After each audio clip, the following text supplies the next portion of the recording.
Today we sit down with Kyle. You may know him from his YouTube channel, Out of Spec Motoring, or from Inside EVs, where he's a guest contributor. We spoke with him while he was in Colorado on his cross-country summer trip in a Tesla Model 3. Kyle's channel focuses on everything from range testing and real-world usage of EVs to taking them to the track and finding out where they are really pushing the limit for automotive technology. Yeah, thanks so much for having me on. Cool show. Happy to be a part of it and looking forward to talking about cars as always. So where are you joining us from? Is this your normal office or? This is a good one. I am in my sister. No, sorry. This is confusing already. I'm in my girlfriend's sister's bedroom. And, nothing freaky going on here. Alyssa's over here. But basically, we're in Denver, Colorado, Fort Collins, just north.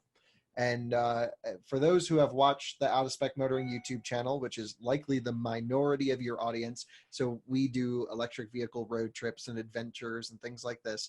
We're on one currently where we are basically doing a big loop convoluted around the country in a Model 3. We knew this was possible. Nothing exciting about that. But what is cool is it's my first time really camping and overlanding and going out in an electric car, not just on the highways to superchargers, but on dirt roads, pushing it as far as we can, plugging in campgrounds when those are our only options.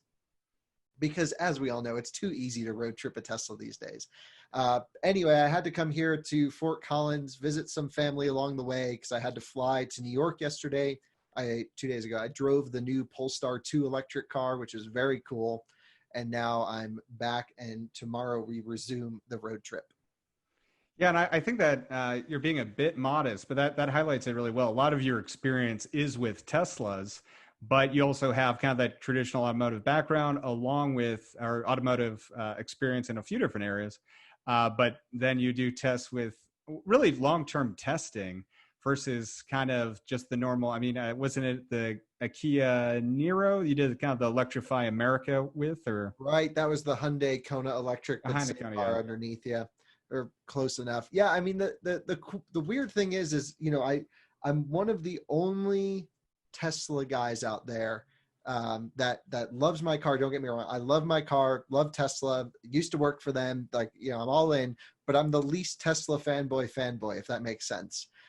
Basically, I'm waiting for the day and very excited for the day where I don't necessarily have to own a Tesla to cover my daily driving needs and what I do.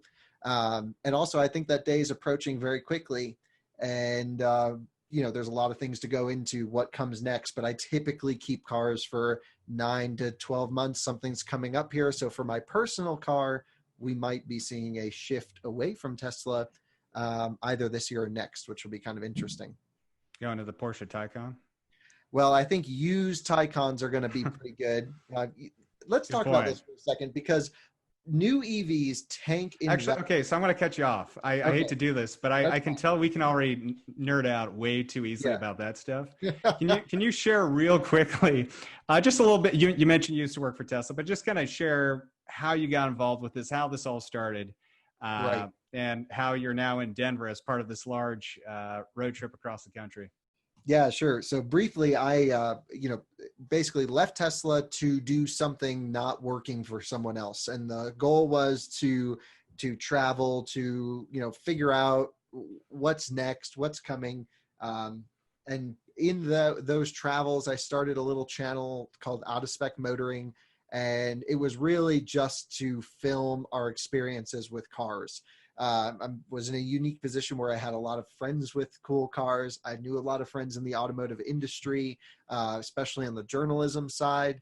And I knew that's sort of the area I wanted to go in. So I was like, you know what, before I start like applying to be an intern at, a low budget magazine that reviews cars, let me try my own thing, just doing interesting things. I had the Teslas at the time. We had our own track, which was starting to come, and we'll talk a little bit more about that as well.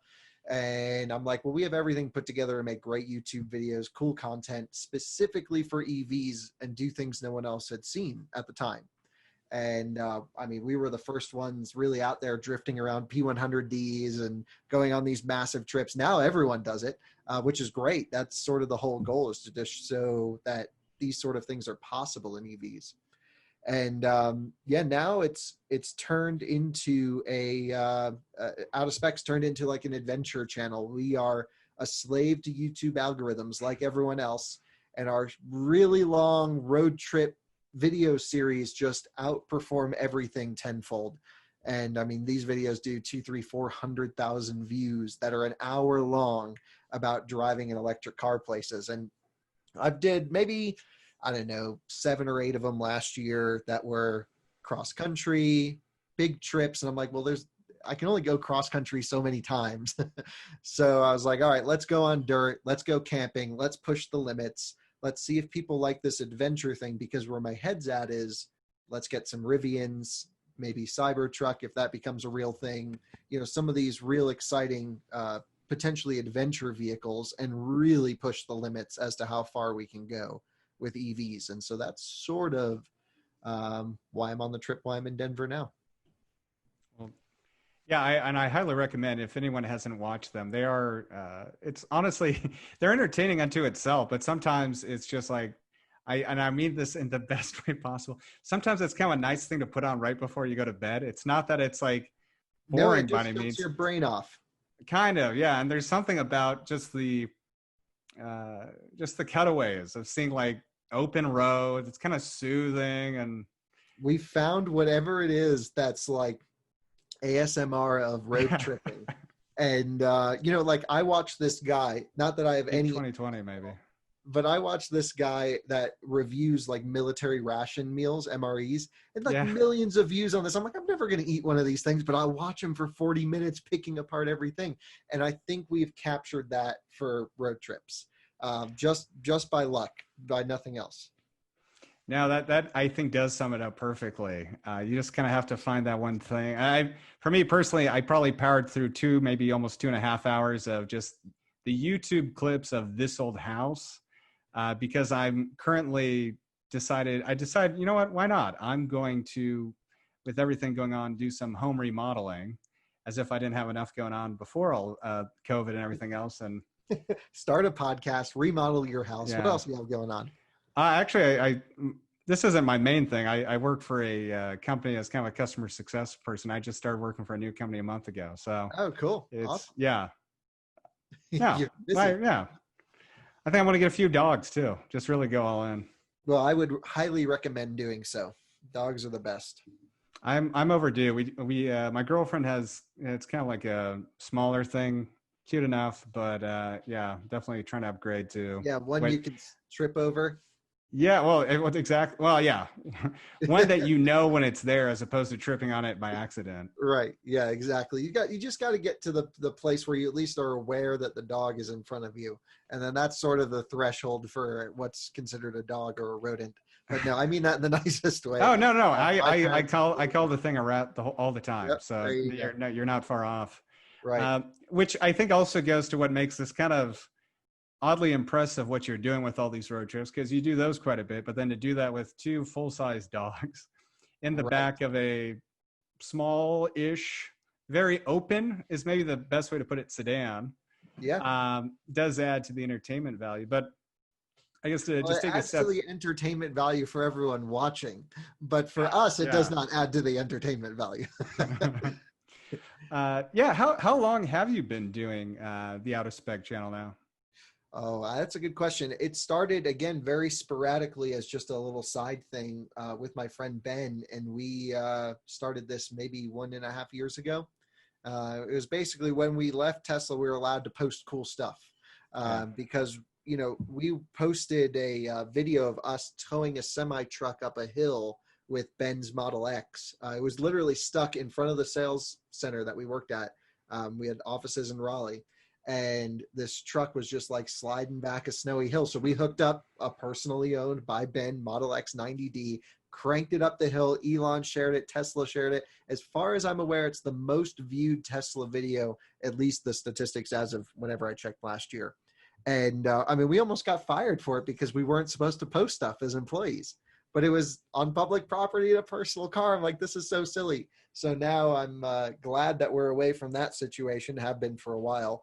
And we're able to share some of the cool stuff we do throughout a spec, and now it's a regular thing. At least once a week, you'll get a video.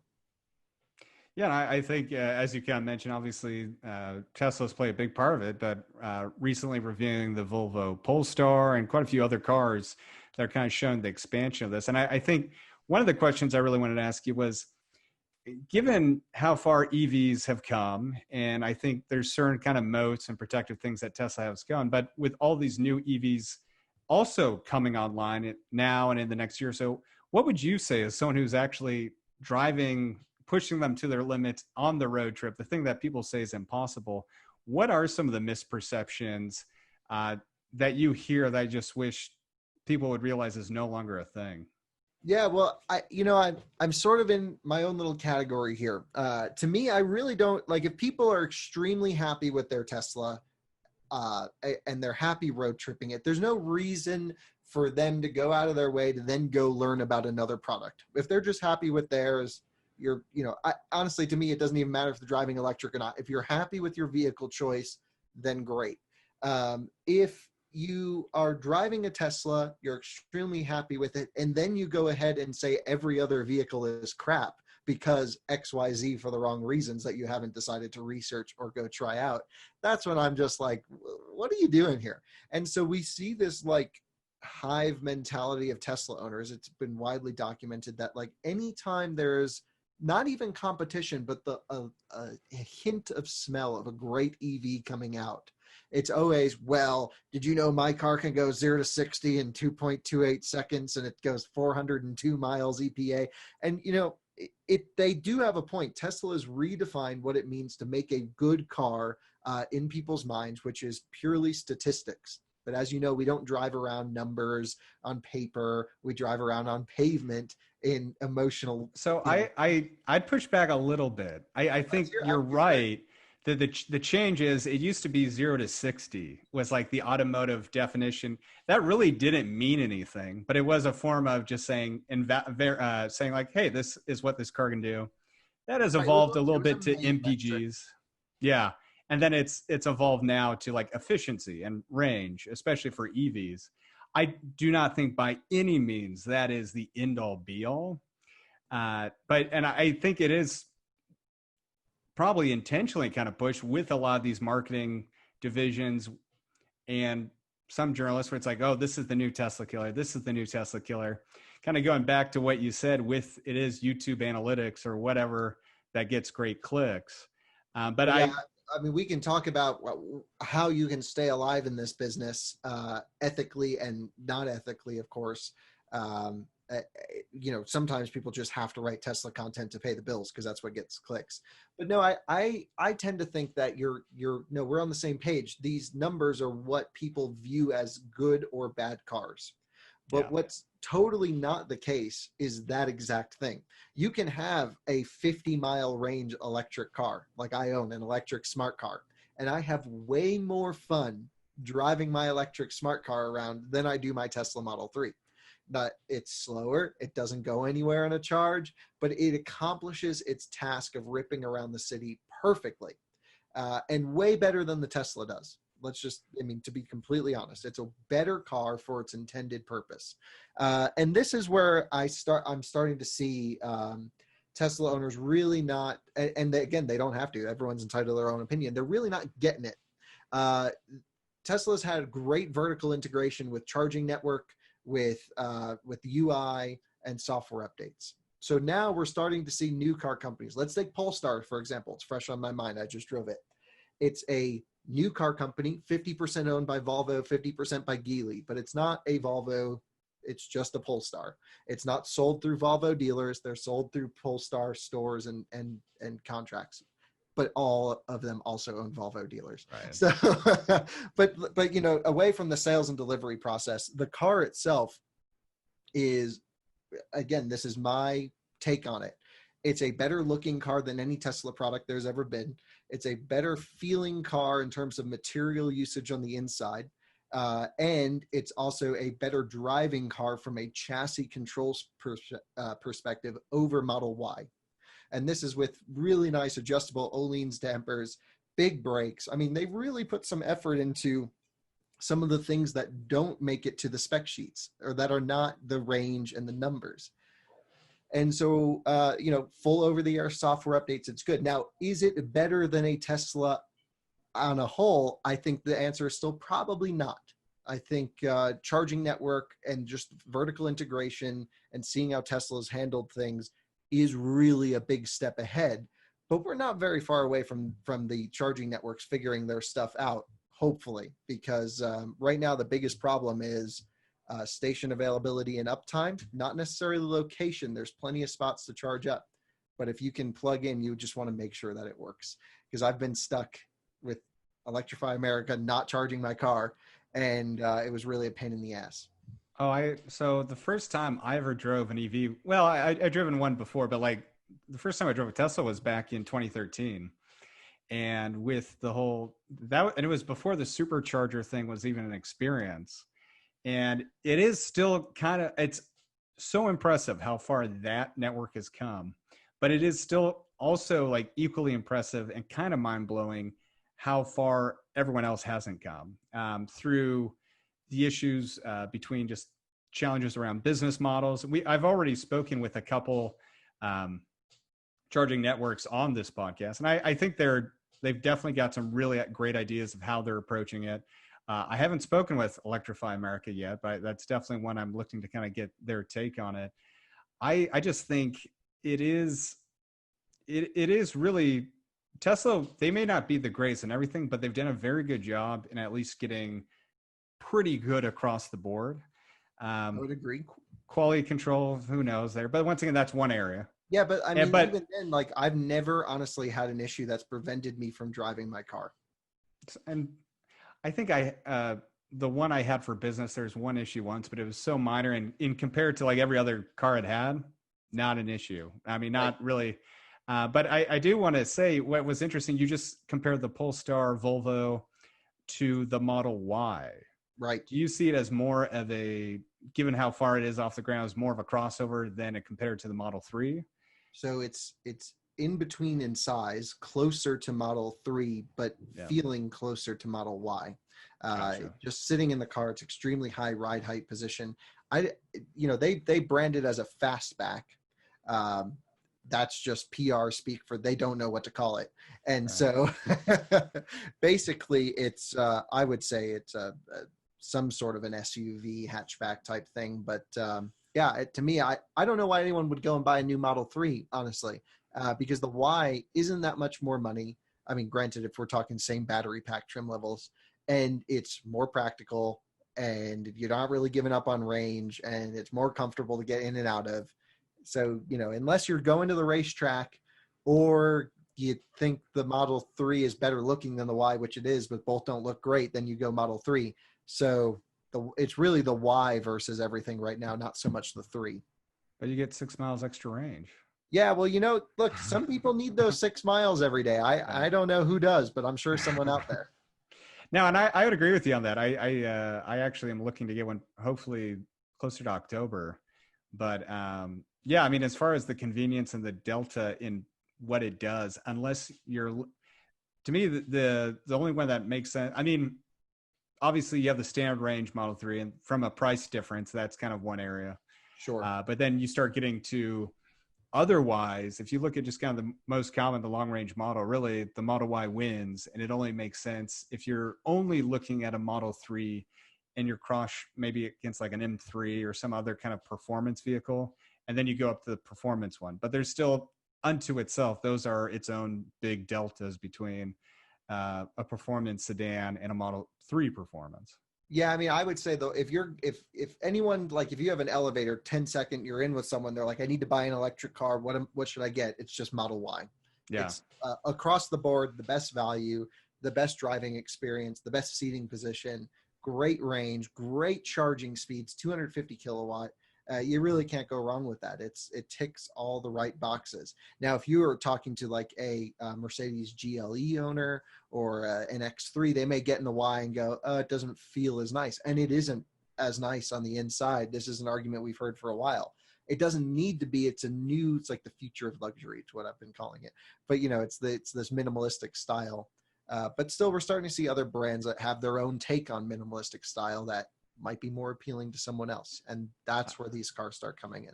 I think the Volvo, from what I've seen at least, is like the perfect example of that, where it's minimalist but not completely minimal.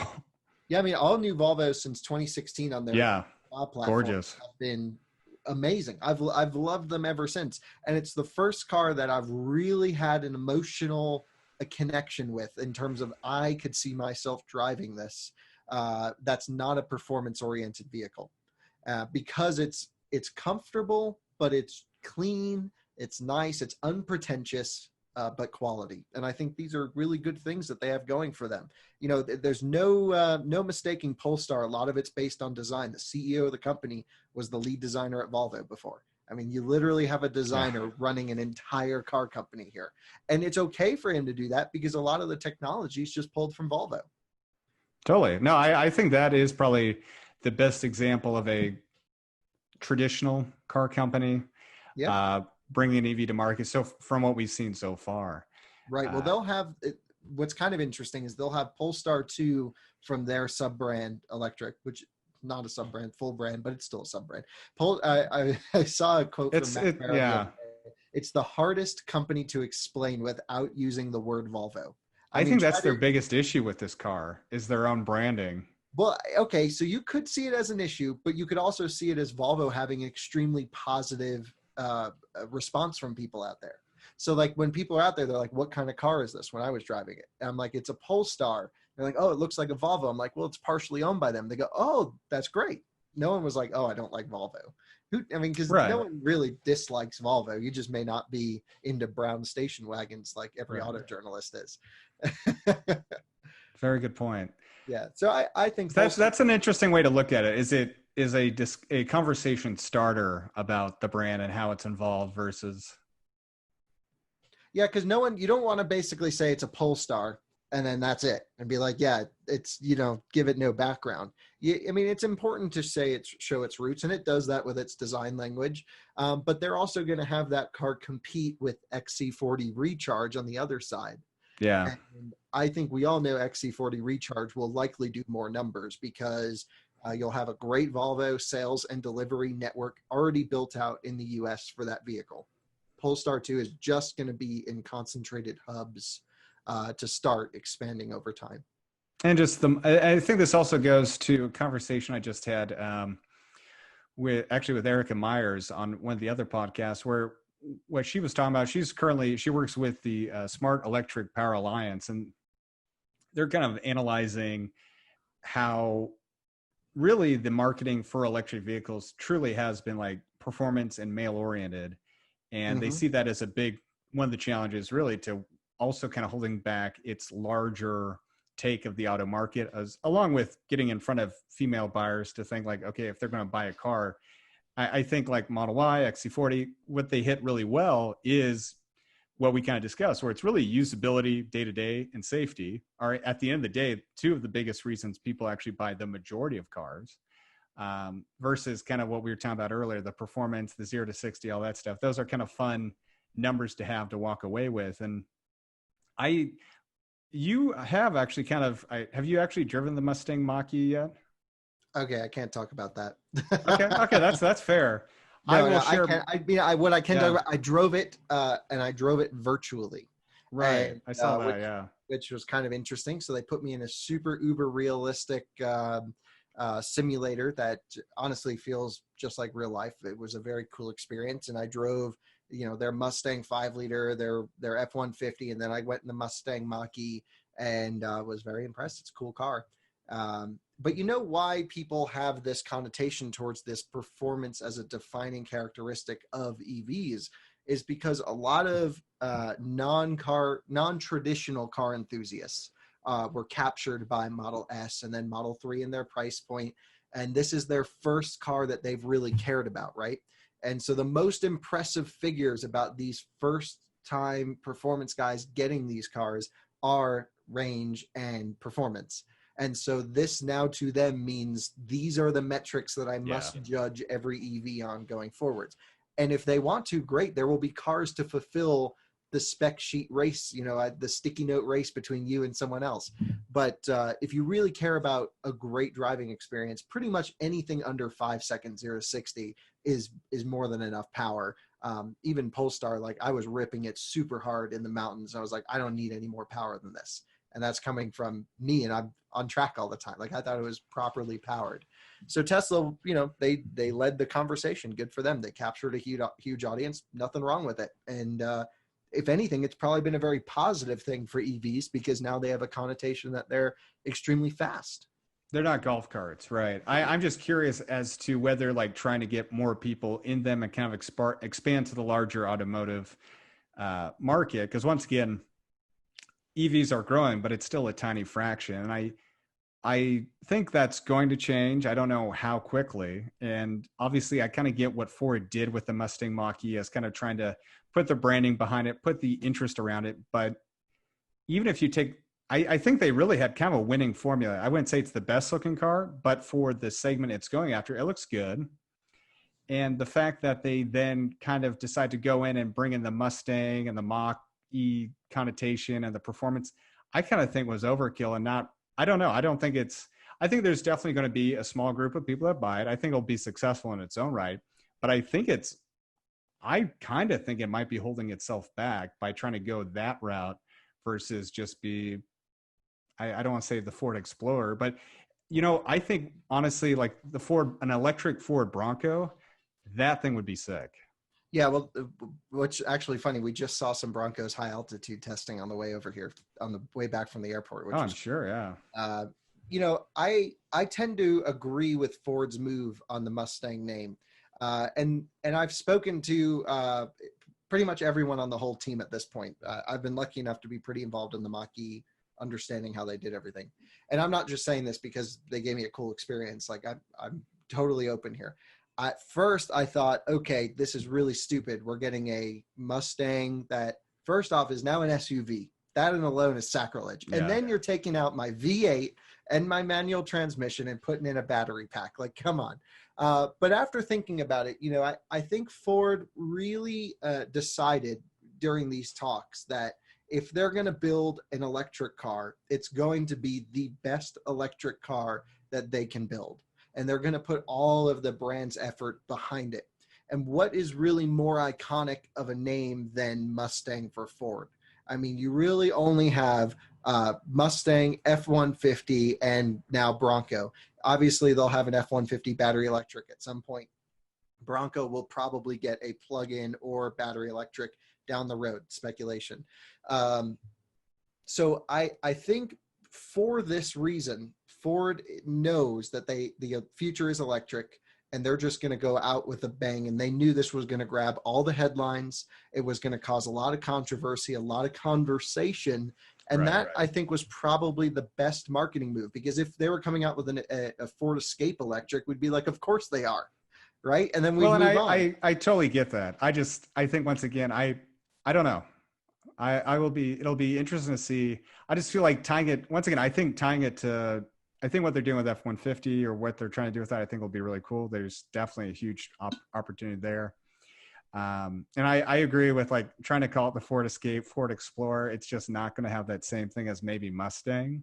Right. But I am just curious to see, and you're right, it definitely creates conversation, but I'm just going to be curious to see if it like also turns people off from it for being kind of more of looking at it, going into it with the expectation as a performance vehicle versus the expectation of what a lot of EVs do is be great all around vehicles for most families for day-to-day stuff. This is a good point. And I asked them about this, and they said between now and I forget the year, but 2023, 2024, there's going to be 68 different competitors in the small crossover electric vehicle segment.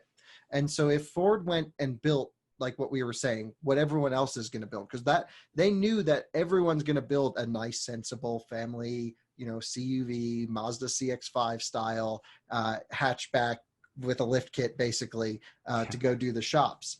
And so I think they made the right move. And again, if they had launched this car 2 years later, we probably would have a different conversation. We'd probably say, this is great. We know exactly why they did this. But I think they really looked forward and said, not many people are taking a performance approach with these small SUV things.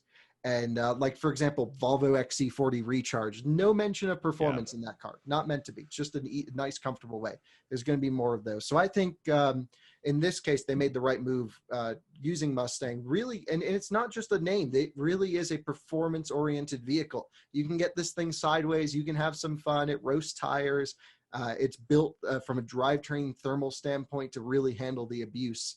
And they put some good effort into it, and you can take it to a track day, no problem.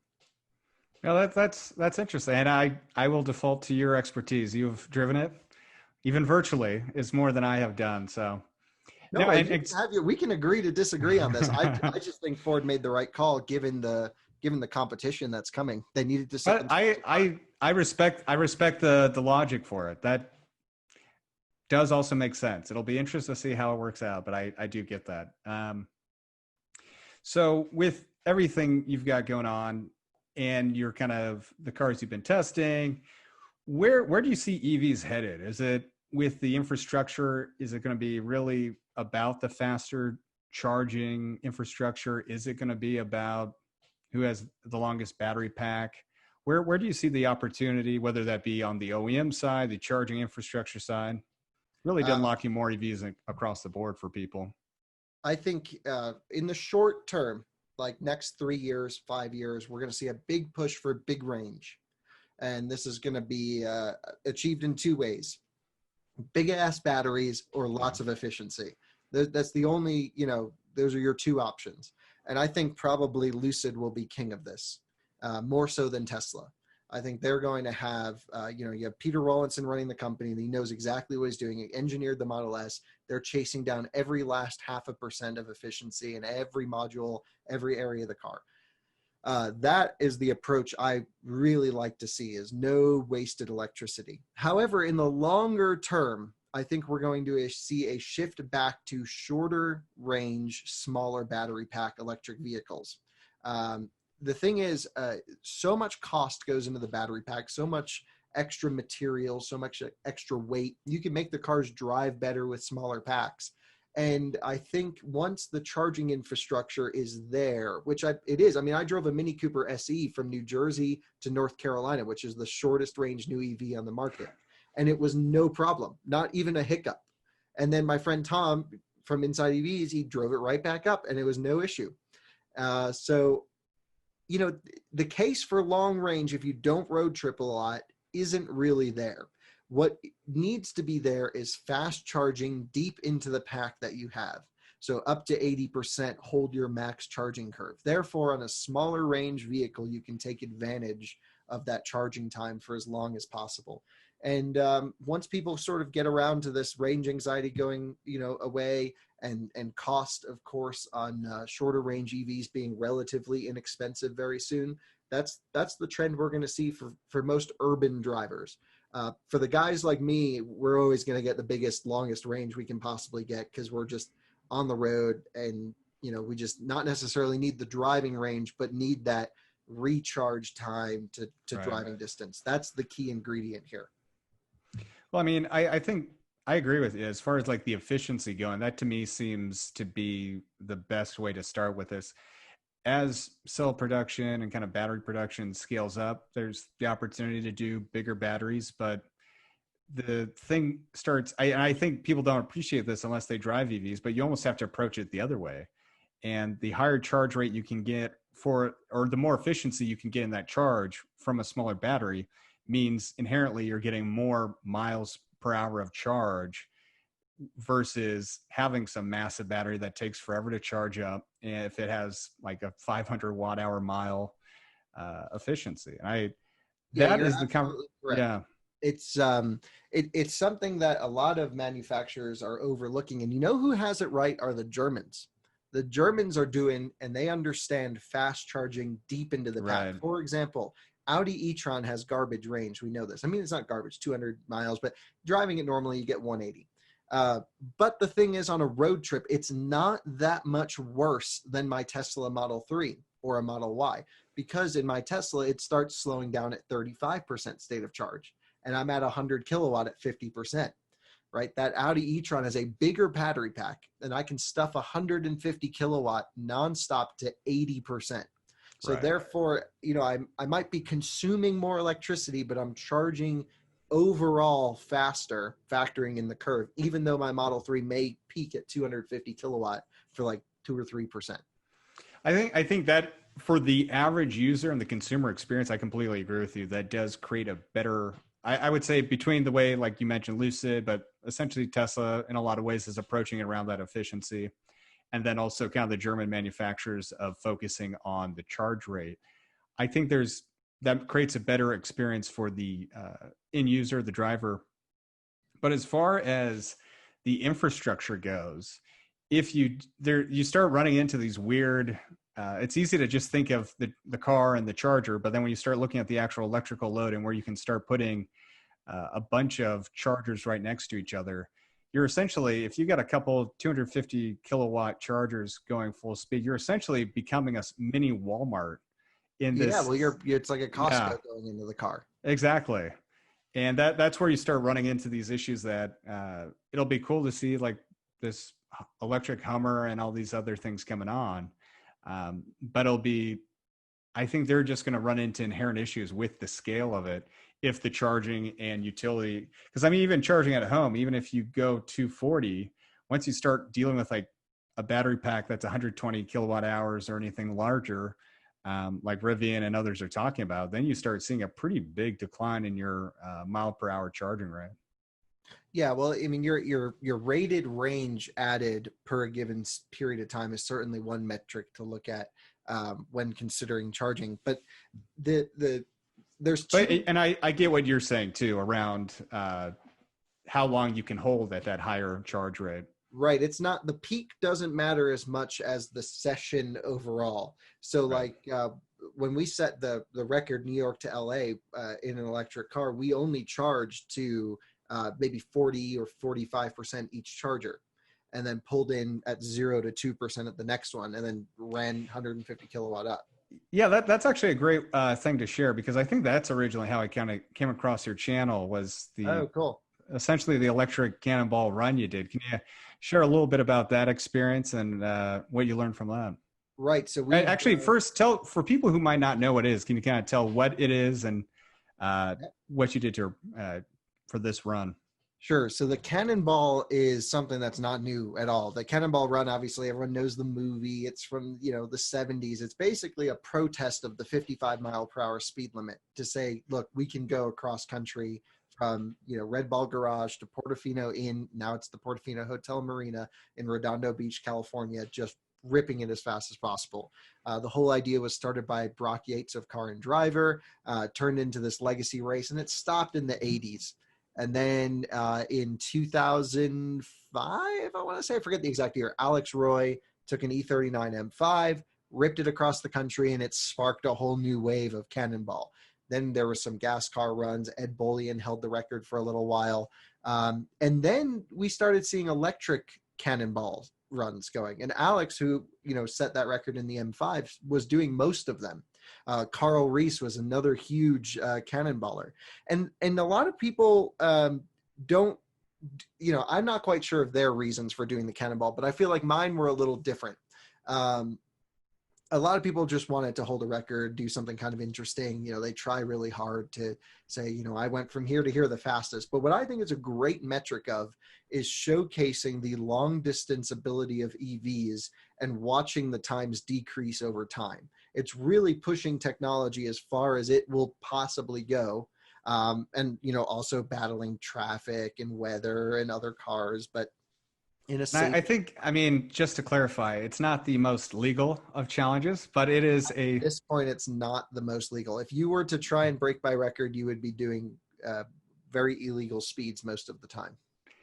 And your words, we'll leave it at that. Yeah, it's been And a year and like 5 days, so my statute of limitations are gone. So I can say, we ran 140 miles an hour, quite a lot, and and they can't come after us.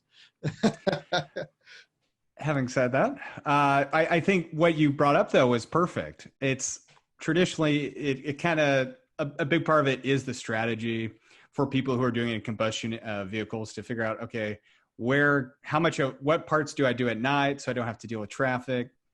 And that's essentially what it's become more and more. Obviously, like the cars they choose play into it. There's definitely a strategy to it, but a big part of it is really the strategy.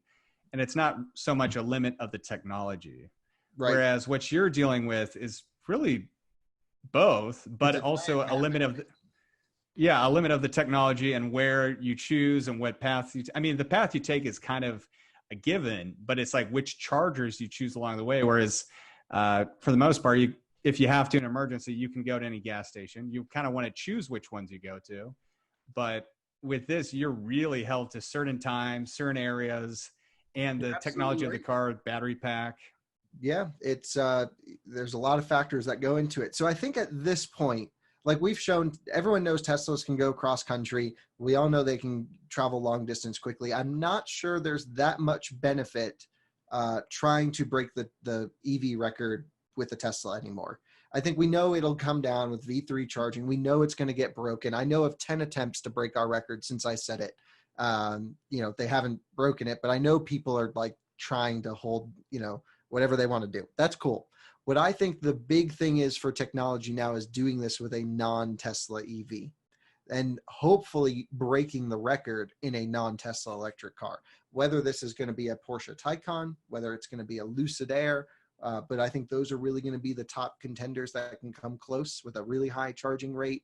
You have 350 kilowatt chargers all across the country along the route now. So this is where really the proof of technology will be shown, and it will be a huge thing, not only for the manufacturer of the vehicle that does it, but also to showcase a little bit of the non-Tesla charging network, because I truly believe many Tesla owners think there aren't other DC fast chargers and that there isn't such a concentrated install of them. If you think about it this way, Electrify America is installing chargers, and I think it was 3 times the expansion rate of the supercharger network. Right. I mean, they are just like, they're just going flat out. They're putting in big boy chargers, good stuff. What's really failing them is their software. Yeah. And that's where the reliability point comes into it. Will I plug in this car and will it connect and will it charge? I think that's always been the challenge. Maybe. Yeah. I think that's always been the challenge really with third-party chargers and Tesla kind of figured out early was just make it as simple as possible. At first, don't charge money, which obviously isn't long-term as sustainable. But then, because that has always been my experience is 1, you hope to God it works. 2, okay, the charger itself is working, but for some reason the technology is not working with my car. And then 3, okay, I got the first 2 things done. I have money in my hand. I have cash. I have a card. Why won't it take my money? I am trying to give you, and that's to me, it's so crazy to me how much that part is where it fails. Even is like I am a consumer who not even wants to like do the research to find a competitor. I have to use you right now. I have the money. And well, there's no way around using Electrify America on a road trip. I mean, I don't want to be sitting at 100 amp EV go stations all day that only give my car 30 kilowatt because it's a low pack voltage car. I mean, you got to go to the big boy stations, and whatever they charge you, they charge you. And the thing is, they charge you by the minute. And I see their rationale with this per minute charging. First off, in a lot of areas, you're not allowed to charge by kilowatt hour. You cannot be a reseller of electricity unless you're an energy provider. In some cases, there's only one energy provider allowed per area. So you have to charge by minute. But in areas that you can charge by kilowatt hour, it makes a lot more sense, even if you charge a little bit more, because there's so many factors that go into a charging session that can make that by minute charging rate extremely variable. Like, for example, we own a BMW i3. When I plug our i3 into an Electrify America station, it puts it in the lowest tier. It pulls the top speed of the lowest tier. And when I charge during peak rates, it's almost as cheap as home electricity. That's great. But as soon as the car starts to taper and slow down, I'm still paying the same amount for less energy. And therefore it becomes more expensive.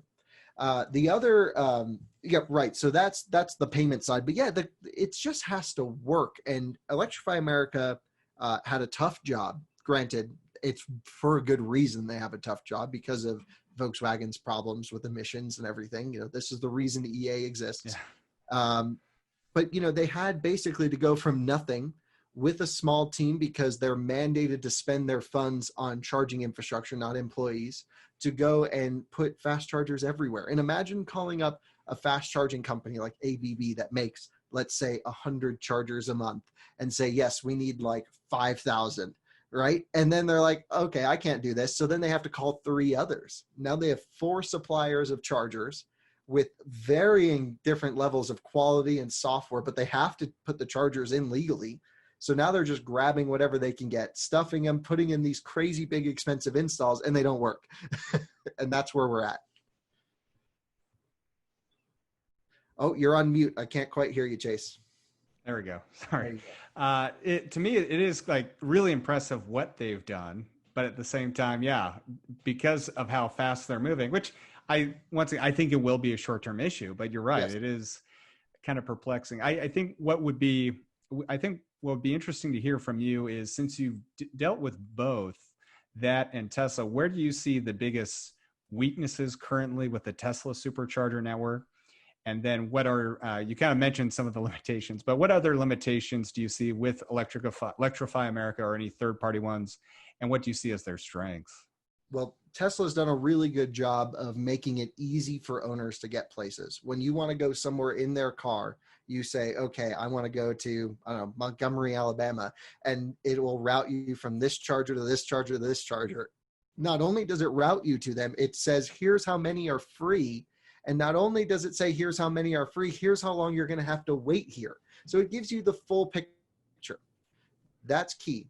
However, when you go to plug in, there are some limitations, especially version 2 superchargers are extremely buggy and weird. You have A and B pairs that share one cabinet. So you need to select the correct stall. This is something your average customer is not going to know. And so they could be sitting there for an hour and a half or 2 hours when they could have been in and out in 30 minutes or less, just because they chose the wrong stall. And so I see a big issue there. And a quick solution for Tesla would be just to recommend on the screen, because they have the integration, plug into 4A. Yeah. Yeah, just go find the number and plug into that one. Now they have solved this with version 3 supercharging. You just plug into any one you want. You don't have to think about it. And their liquid cooled cables. That's another problem with version 2, especially in the heat and with newer software, because handle temperatures get so hot. And I'm not sure if it's for customer experience grabbing the handle or to protect the internal components of the handle. Probably a mixture of both. When you go to plug in that car and you're at very low state of charge, it has to push a lot of current, of course, to get it up to 150 kilowatt. Heats everything up. That's why in our videos, I put that wet rag around the handle to try and limit that fast charging. But even today, coming back from the airport, I plugged in at 3% state of charge. And by the time I was at 14%, we were already tapered down to 80 kilowatt because of handle temperature. I just, I unplugged the car, moved spots, and I was right back up to 150. And for people who might not be familiar with the technology, assuming that was an issue, how long would you usually see it before you see it to taper? Not 14%, but closer to 40 or something like that for you? Totally depends on what you plug in with, ambient temperature. And it typically happens when you pull in at a very low state of charge, because that's when you push all the current through.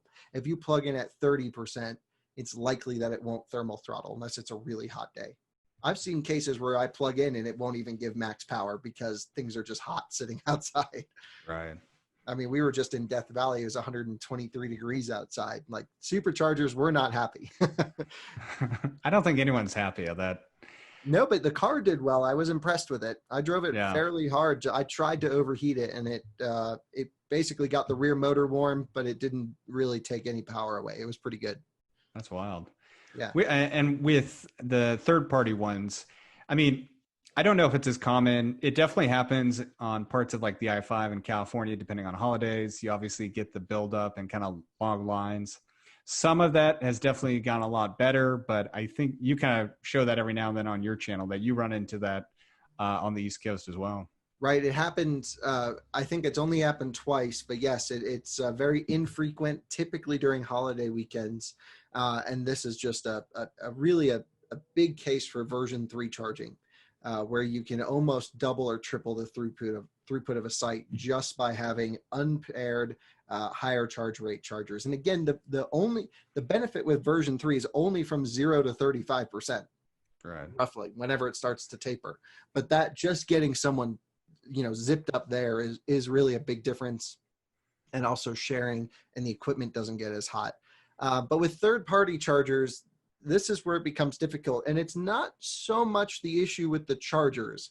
A lot of this can be alleviated with software integration. And right now, what really needs to happen is you need a few things to have a car that I would feel comfortable handing to my mother to go on a road trip. For example, she drives a Model 3, and I feel fine if she goes anywhere because the car will get her there. I would never hand her the keys to an e-tron or iPace and say, good luck getting to Florida. And I think that's totally true. My same with my mom. She actually has a Model X, and it's that same sort of deal where you essentially, and I think like Mercedes, a couple of the Germans are doing this, where you have to start thinking about it. Like EVs, for really to take off, it doesn't need to be just as good as gas. With gas, you still have to kind of find it, but they're all over the place.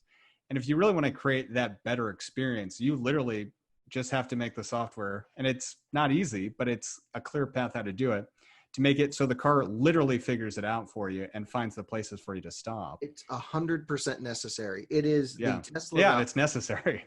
It's real-time charging status, especially with the uptime and downtime of all these chargers. The car needs to know what's available. And if you're on the way to that charger and it goes offline, it needs to route you to one that works. It then needs to next prioritize charging speed. Because it's not vertically integrated, not everything's fast like the supercharger network. You have to choose, whatever the maximum your car can take and prioritize those chargers for your route. And then the last is your payment process. It needs VIN to plug to charge, basically. VIN recognition, payment process on the backside, no credit card. You just plug in, car and charger say, hey, yes, I have blah, blah, blah. Everyone's happy, bills your bank account, and you're good to go. It's not even a cost thing. Most EV owners are not going to be relying on these networks for long distance driving. It's their everyday car. You're going to go on a road trip once or twice a year. And honestly, even if you have to pay the same as gas for these road trips, which isn't ideal, but even if you do, not many people are going to complain about it because not many people are using them. You're only going to use it for road trips. But the car needs to get you there because that's a make or break decision. So those are the things that it needs. It also needs, battery preconditioning on the way to the charger. Make sure that car can accept the maximum charge rate that it can because it knows you're routing to a charger. That's a big one, especially in cold climates. No, that's also a great kind of call out that most people don't realize. And Tesla has made it kind of the easy button where it just does it for you and you don't even realize it most of the time. Right. So those particular set of points, I feel, is the largest differentiator between Tesla and everyone else. I feel that, we've gotten to the point where electric cars are relatively long range. They're very comfortable. They're premium. They're fast. They're amazing to drive. But you can only drive so far if you're not a nerd like us. And so in a Tesla, you can drive as far as you want. And that's the difference. So kind of going off of everything we've talked about right now, we've been talking about the current state and kind of the short-term future. What do you see short-term to maybe a little further out? Whether that's Mach-E or whatever, just what are some future EV products that you're really excited about? Very excited for Lucid.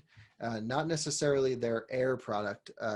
Just from styling perspective, it's not geared toward me. I'm not supposed to. I agree. Yeah. But I think they have 7 models they're planning on doing. But their approach to building EVs is very enticing. I think that's good. That's a good question. What else am I excited for? Rivian. I think they've nailed it from a design perspective as well. The thing people don't realize is you don't buy cars with your head. You don't buy them with logic. You buy them with emotion. So everyone's logic where they're driving their spreadsheet around with their Tesla that can go 0 to 60 in 2.2 seconds. Don't get me wrong. It's fun. I own a performance Tesla. I floor it all the time. But for me, I'm much more of an emotional car buyer. I need to feel a connection with it. And up to this point, I have not driven an electric car, maybe the Polestar 2, that I really feel like happy and just very, very almost proud to drive this car. Like it fits me. I haven't felt that yet. Like if you get into a really good 911 GT3 and you just go for a drive, you know, that car, it's really nice. Morgan's, for example, the same way. It's just something speaks to you about it. There's a communication from the car to the driver and back. This has not been the case for EVs yet.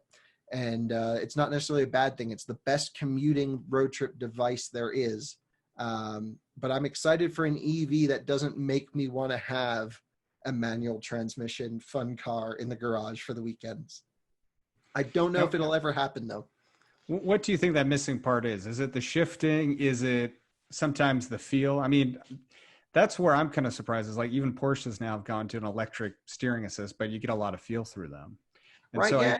yeah. Steering is it's a combination. I think it's always more than the sum of its parts. I don't know if you can always just describe it. See, like in a Morgan, you feel like you're going to die driving 40 miles per hour. So the adrenaline's always running. And I love that about Morgans. I don't think we're ever going to see that with an EV. With a Miata, you can toss the car around. It wants to slide, but you're at manageable low speeds. It's a very easy performance accessibility for most people. Yeah, it's hard to put into words what the fizz is. That's how we, describe it. But I've yet to get the fizz from an electric car. Taycan, I had high hopes for, and don't get me wrong, it's amazing. I think it's a great driving electric car. I've spent quite a bit of time with Taycan in various trims now. Really a big fan, but it doesn't give me the fizz. Really? Okay. Because it seems to be a lot of the reviews are saying that's what it has versus maybe it comes closer than others, but still not much. Correct. But also keep in mind, most journalists, I say this because I'm not a self-proclaimed auto journalist. I'm not. And I'm not a YouTuber either. I'm just a guy who likes cars. Most journalists are not great drivers because writing and driving don't go hand in hand. Completely agree. Yeah. So talking about the immediate future, can you share a little bit more about the rest of your trip going through from Denver through California and some of the things you might be doing on the way before you go back home eventually? Good question. We haven't talked about it yet. We don't know. Melissa and I haven't had that conversation. We got as far as that I know I need to get out to California and collect this Morgan +4 to do a road trip in. Other than that, I'm going to try and swing by the Lucid factory, do a little thing there. We'll see if we can get those dates lined up.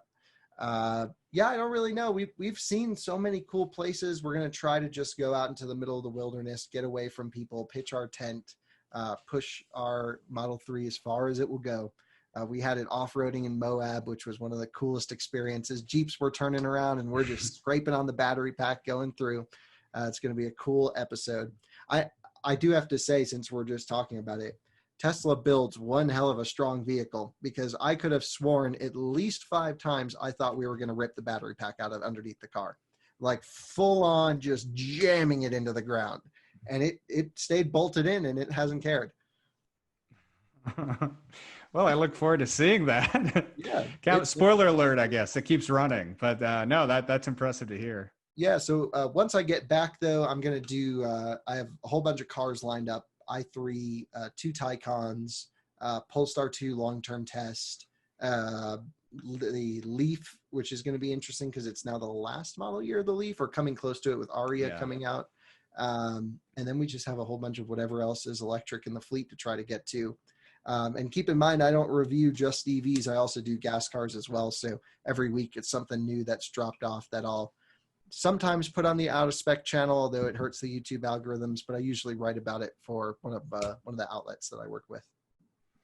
So you mentioned you don't think of yourself as a Tesla YouTuber. And I would say if you're looking at the stereotype, that is true. You just happen to be on YouTube. Is there anything else you'd like to comment, or some of the reasons you stay away from that stigma in particular? Yeah, I don't think it's a bad stigma. I'm just, I love my Tesla and I drive my Tesla because it truly is the best electric car today. But I'm not of the mindset that it's always going to be the best electric car. And, I try to stay away. I'm very much brand agnostic. Whoever is going to build the best EV at the time is the car that I will, at least attempt to purchase if it's in my price range, and drive and use as hard as possible. Right now with the charging infrastructure, by far it has to be Tesla, right? If I was driving a Taycan on this trip, I'm sure against speculation, I'm sure I would have run into charging issues. Are Not you going to be necessarily. the first one with the Taycan at Moab? That's the real question. Right. Well, we'll see. Porsche probably wouldn't be too happy about that. It starts a conversation. Just pitch it to them like that. Right. Exactly. Well, I'm just pitching to those very valuable Jeep Wrangler owners that you're trying to Yeah. get. No, I think, right. So just lots of testing, lots of road trips coming up. It's very clear that people want to see more adventures in EVs. I hope that translates from Tesla to other brands, because again, the other off-brand Tesla road trips that I've done have done very well numbers as well. So I hope to continue that trend to inspire people to go out of their comfort zone. We're actually going to be working on Out of Spec. My sister, I just asked her to start this for us. We're going to have a whole sort of store type thing, not necessarily to make money, but because if you want to go on a big adventure, let's say you want to go to Alaska in an EV, you have to go to like 30 different websites to buy stuff. And we're just going to like have curated, here's the best stuff, whether we're going to stock it or we're just going to send the order to that website that does it already. We're just going to have a really nice facilitation, easy to use, one-stop shop for all your electric vehicle adventure gear. No, that's great to hear, because I think that does augment really well what Tesla does, the easy button solution.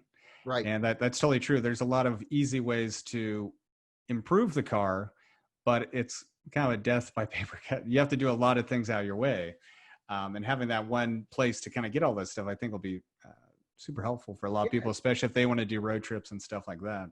It's not even just the one place as well, which I agree is a huge thing, but it's also seeing us use these products and test them and be like, yes, this is what we use and it's actually good. And if it's not, we're not going to carry it. Right. Because it's one of those things that, I see all the time, these like Alibaba Tesla resellers that just sell these cheap plastic stuff that they buy from China and they just put their logo on it. And honestly, they're all crap. Every product that I've ever played around with, screen protectors, wireless phone chargers, they're all garbage. And I'm like, I don't want any of this near what we're working on. It's really going to be highly curated. Each product will have a nice video showcasing how it works by us. And that's probably the next short-term phase. I'd like to have that up and running, at least starting up and running within the next month. Oh, wow. That's soon. Yeah. Well, we'll definitely look forward to that. I realize we're kind of coming up on maybe a little past the hour at this point, but okay. Yeah, I haven't even looked yet.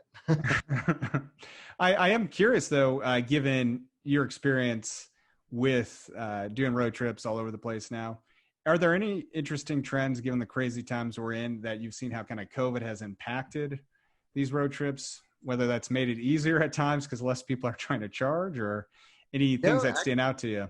Yeah, no, it's been normal traffic, honestly. Superchargers are, I would say, just as full as they normally are. The ones in the middle of nowhere have nobody, like they had nobody before. The ones that are, closer to downtown, we see cars often. It really hasn't impacted us in any way other than us just trying to be careful. Of course, wearing masks everywhere, keeping our distance best we can. That was a pain in the butt flying. No one was keeping their distance, but there's only so much you can do from my side for this. That's the reason we're going on this trip. Where we live in North Carolina is a very much a destination spot. We're sort of that halfway between New York and Miami, and we live on campus of 5 breweries and 4 restaurants where everyone stops in. And so we're like, well, we have everyone from Florida and New York on our front porch. Wherever we go, it's going to be better. Right. Yeah, that's a good point. I think the way you just pitched it, though, does sound like a fun place. I'll wait until things are a little we less open crazy our to doors check to out. anyone who's traveling through. We've hosted a lot of EV owners. We have plenty of chargers. We also have our own R&D test facility, road course, 2-mile long racetrack, just a few exits up the highway as well, that I always take people around for drifting laps in. So yeah, I would like to know a little bit, because I remember I've seen you mentioned that on your channel, but I haven't heard much lately about that, or what. Well, that's just because we've been just going traveling. Yeah, we do a lot of EV R&D stuff there actually, which is pretty cool. So if you saw that Mustang drift car, the Mach-E rally car, that was all done in our facility. I think people figured that out through the internet. They weren't supposed to though, and No, it's just a really cool place. It's in partnership with North Carolina Center for Automotive Research. Our offices are there, so our studio's there, our editing booth, everything's up there. And right now I'm working the mobile life on this trip, but that's fine. There's really no reason for us to go there other than to shoot vehicle reviews and do proper testing in a safe place. Gotcha. Well, if someone wants to learn more about Out of Spec, Kyle, what is the best way for them to kind of learn more? Well, if they learn more, I'd encourage them to tell me a little bit more, because it's a very convoluted thing. No, just follow the YouTube channel Out of Spec Motoring. I think we have a website, but there's really not much info on there. What I think we're going to be doing is just a lot of big road trips, a lot of adventures in EVs, having fun. And if it's going to be interesting, we're going to record it and put it up. And then you're also a guest contributor at Inside EVs. Is that just more kind of giving updates on certain cars, or is that an ongoing feature? No, that's a full gig. I run their video outlet for them. So that's gotcha. the main, that's like the day-to-day job. So, check out Inside EVs. We have a weekly podcast, of course, not to plug on your show, but we also have a YouTube series. We're trying to do one a week. We may do two. We have a lot of content that I just need to sit down and edit through, but just cool stuff like maxing out cars on the salt flats and doing full reviews of vehicles and, really diving into just EVs in video format, but not so much the adventure side. So Out of Spec's the fun adventure side that documents our lives personally. And then Inside EVs is much more of your traditional car review, original content for editorial. Great. Well, I want to say thank you again for your time today, Kyle. We'll look forward to speaking with you more and looking forward to seeing how the rest of the road trip goes for you. Yeah, I appreciate you having me on. Always great to talk about cars. It's just a blast. It's easy enough. So I'll give you some time back before we keep doing it for another hour. Yeah, sounds good. Talk to you later. Talk to you later. Thanks for joining us. Be sure to visit our website, connectingthegrid.com. There you can listen to our podcasts, contact us about sponsorship, or even be a guest on Grid Connections. While you're at it, if you found value in this show, we'd appreciate a positive rating on your favorite podcast or video streaming service. Or if you'd simply tell a friend about the show, that would help us out a lot too. Thank you again, and I look forward to us learning more together soon.